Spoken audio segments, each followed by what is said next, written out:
Magandang hapon. Magandang hapon sa inyong lahat mga kandusanan. Ngayon mga kandusanan, narito kami sa lugar sa Bangonay, Habonga, Agusan del Norte para bisitahin si Tatay Gavino. Nausap po siya kakabus diri sa Bangonay mga kandusanan. So mga kandusanan, samahan nyo kami mga kandusanan para interviewon si Tatay Gavino. Mga kandusanan, ami diri mga kandusanan, muning balay ni Tatay Gavino mga kandusanan, no? Ayan. Dito mo kandusan.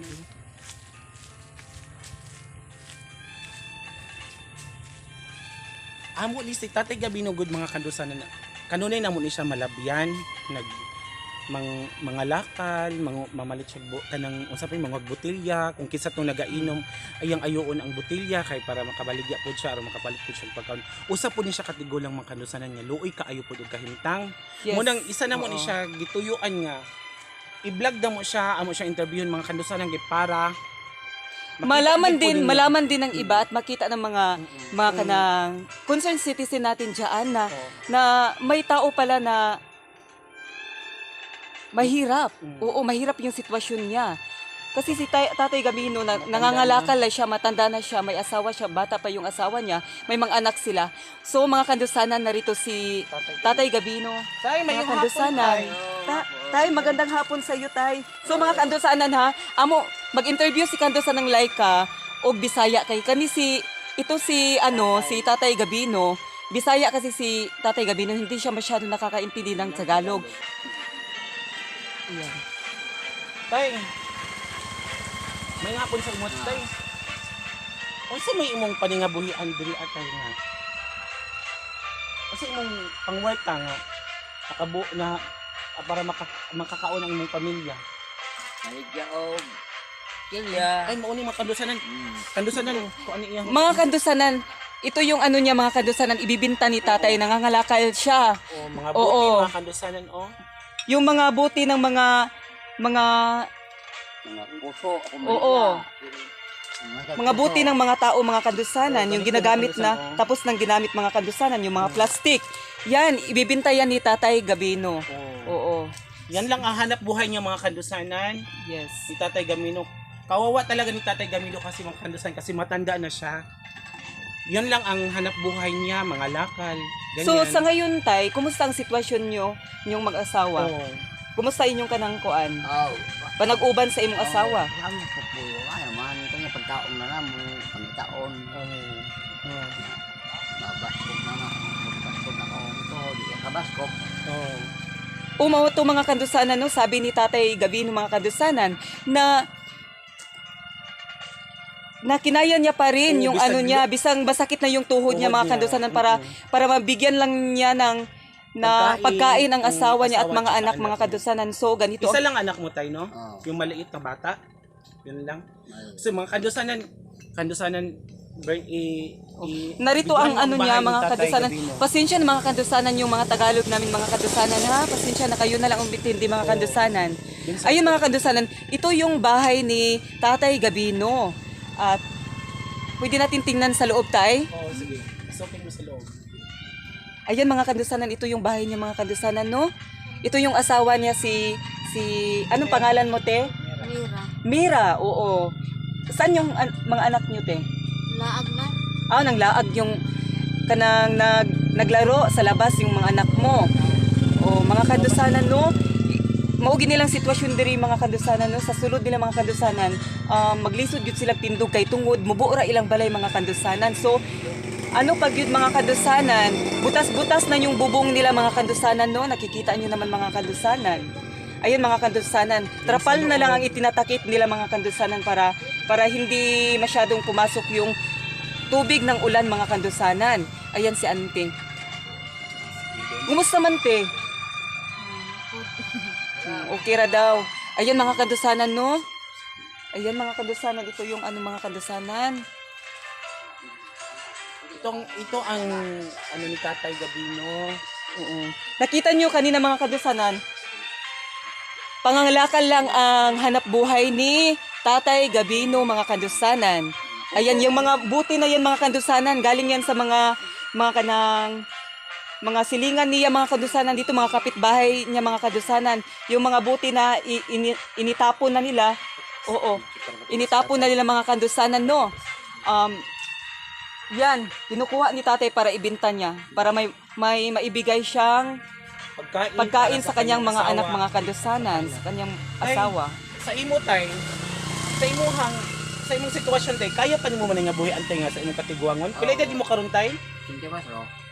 O mga kadusanan So, 84 pero 84 na si tatay, nga pero buhi gid siya maayo, mga lakal siya para makapalit sa bugas. kailangan talaga mga kandusanan na maghanap buhay siya kasi may mga anak siya, may asawa siya, bata pa yung asawa niya dito, mga Kawawa pa naman kandusanan. yung bahay niya mga kandusanan kasi trapal lang yung nilagay nila sa imaw para hindi sila mabasa sa ulan. Yan. Kung kawawa. Dito, dito burn, tingnan na yung bahay ni tatay para makita sa mga kandusanan kung gaano kahirap ang sitwasyon ni Tatay Gabino. Yan. Kawawa talaga Yan. mga kandusanan. Yan ang sitwasyon ni Tatay Gabino dito, mga kandusanan, no? So, Tay, sa imong kuan tayo sa may imong maayong ipaabot sa mga netizen, sa mga tao nga makakita karon sa imong video nga sa imong sitwasyon karon sa imong kaistorya. Udahi mong tingog tay kay. Kung babisya, ay, wala mo. Bisita. Sulbi, wala akong mga pambalay. Oo, kanang sa imong o sa imong kanang, o sa imong gusto sa mga kanang tao ba sini may mga tao diyan na tutulungan ka, oo. At labangan, sulbi. Oo. Hindi. Ako na. O, ayan mga kandusanan, kung ano dong ibigay ninyo mga kandusanan, tatanggapin daw ni Tatay Gabino. So, tay, kanang nialagin, nandito kami sa bahay mo, tay, kasi binisita ka namin. So, may dala kaming kunting tulong para sa iyo. O kasi tayo, may nagbigay kasi sa iyo para ibigay daw sa iyo yung yung Tulong inilagay namin sa tulong bag. bigas at saka yung Ayun mga kandusanan, no, kahit maulan dito mga kandusanan, pinuntahan talaga namin si tatay para maihatid tong relief goods, maliit na relief goods. Ako ni sa nakatag ani nimo tay ha. Ang naghatag aning bugas, si Bibit Handog. Si Bibit? Oo. Tapos hawri tay, imuhan tay ha.